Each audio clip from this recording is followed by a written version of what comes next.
Povestea lui Rut și Naomi, episodul 1. Și s-a întâmplat în zilele când judecătorii conduceau că erau foamete în țară și un anumit bărbat din Betlehem Iuda a mers să locuiască temporar în țara Moabilui, el și soția ai lui și cei doi fii ai lui.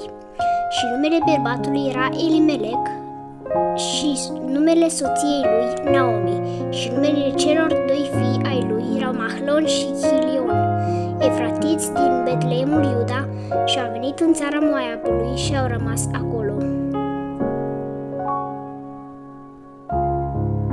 Și Elimelec, soțul lui Naomi, a murit și a fost lăsată cu cei doi fii ai ei, și ei și-au luat soții dintre femeile Moabului, numite uneia era Orpa și numele celelalte Rut, și au locuit acolo cam 10 ani. Și Mahlon și Chilion au murit de asemenea amândoi, și femeia a fost lăsată fără cei doi fii ai ei și fără soțul ei.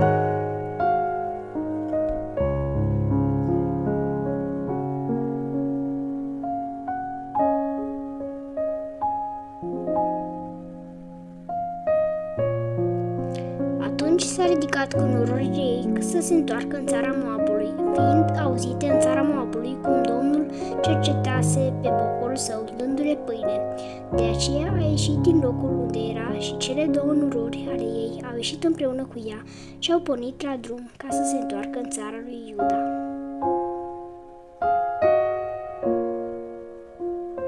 Și Naomi le-a spus celor două nurori ale ei: duceți-vă, întoarceți-vă fiecare la casa mamei sale. Domnul să se poarte bine cu voi, precum și voi v-ați purtat cu cei morți și cu mine. Domnul să vă dea să găsiți odihnă fiecare în casa soțului ei.